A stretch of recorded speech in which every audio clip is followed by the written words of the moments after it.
Mengapa harga minyak murah tetapi Pertamina belum turunkan harga? Wajar pertanyaan seperti ini keluar dari banyak sahabat, terutama yang tidak paham dunia oil and gas. Kalau bertanya ke saya yang 25 tahun nasi dan lauknya dunia beginian, maka jawabannya kalau sahabat dengar harus siap-siap hatinya lapang ya.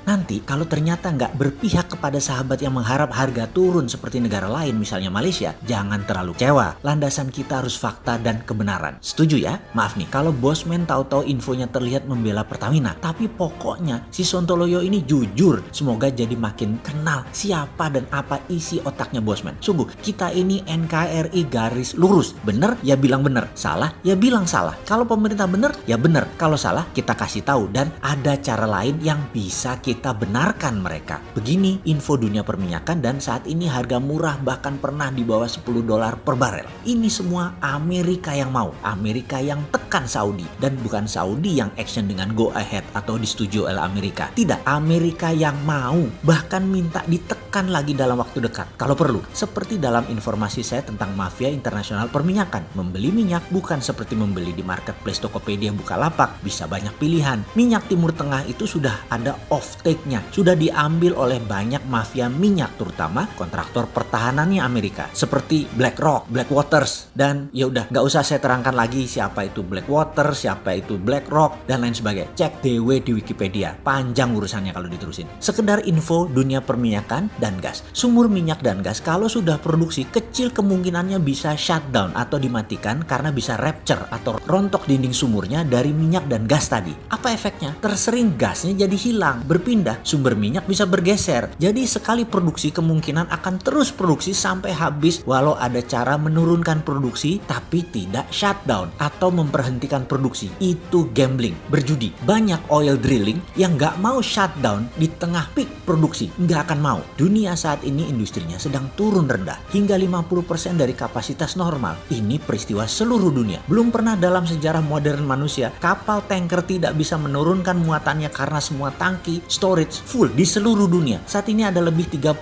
tanker besar hingga LCT yang kecil. Semua terisi minyak dan gas yang tidak bisa unload di seluruh dunia. Semua merapat di pinggiran negara-negara saat ini. Biaya tahan tadi bisa $30.000 per hari. Jadi pada saat ini kapal-kapal tadi penuh semua dan biaya demurrage-nya besar. Bahkan analis menghitung biayanya bisa $5-10 per barel per bulan dan banyak yang sudah 2 bulan nyangkut. Ditambah lagi semua harga murah tadi dibeli Amerika. Jadi kalau sahabat cari minyak yang harganya $20, $11, $15 habis dibeli Amerika. Amerika nyetok minyak. Jadi kalau sahabat jadi direktur Pertamina ya pecah kepalanya. Mau tukeran. Banyak tuh pejabat Pertamina yang tegang dan kelelahan. Bekerja sebagai pengawal sumber energi negara saat ini berat karena ada pandemik. Kedua, pada saat economic at war dan pada saat pejabat teras pemerintahnya tidak paham geopolitik dunia, bubar kepalanya mereka para pengelola tadi. Oke sahabat, yang saya informasikan di atas adalah kendala lapangan saat ini. Jadi untuk beberapa saat harga BBM tersebut belum bisa turun dulu. Sabar ya. Oke, perlu diulang.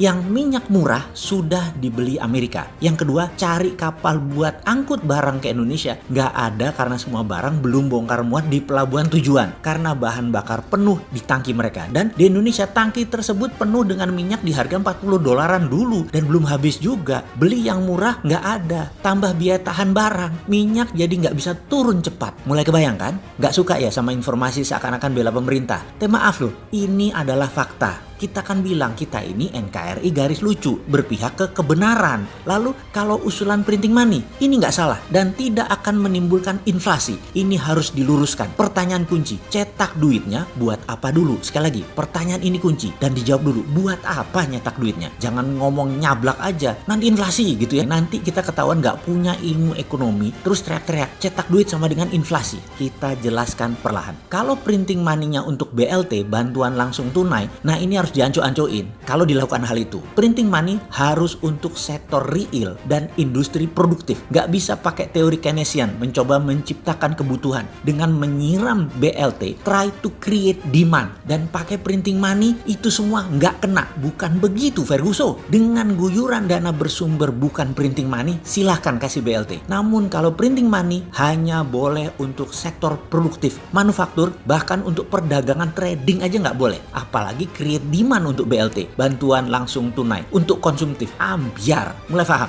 Sudahlah, mbok tanya sama yang promosiin MMT printing money sejak 5 tahun yang lalu dengan strateginya ini semua. Tujuannya satu, ben ora salah gitu ya. Printing money itu cocok untuk ekonomi normal dan kena kanker ekonomi stadium 1 dan 2, di mana engine manufaktur turun 40%-an paling top, jadi tinggal 60%-an. Jelas ya? Kalau sudah turun lebih dari 60%, kemungkinan diguyur uang ya pasti nggak jalan karena siapa yang beli. Jadi di kondisi ekonomi kanker stadium 3, printing money jalannya berbarengan. Misalnya mau guyur 600 triliun, 100 triliun untuk create demand BLT, 200 triliun untuk UKM trading dalam negeri, 300 triliun untuk UKM industri manufaktur. Yang jadi masalah, kita harus jujur mengatakan saat ini stadium berapa kanker ekonominya. Menurut saya sudah stadium 2 akhir kanker ekonominya. Pertanyaan berikut, ada biji nggak lo untuk ngaku jujur status ekonomi atau masih optimis nggak mau lihat fakta dan mengatakan ekonomi hanya kontraksi turun 20%-an? Sampean ngitungnya pakai ilmu apa iki? Berani jujur mengatakan sampai turun berapa engine produksi dan pengangguran setelah lebaran? Ya wis lah, kalian yang pegang semua informasi kok. Berapa data yang kamu mau perlihatkan silahkan, asal bikin senang ya sakarepmu lah. Intinya ada solusi di setiap level permasalahan dan beda-beda strategi penyelesaiannya. Terutama ubah cara pikir bahwa sekarang ekonomi at usual.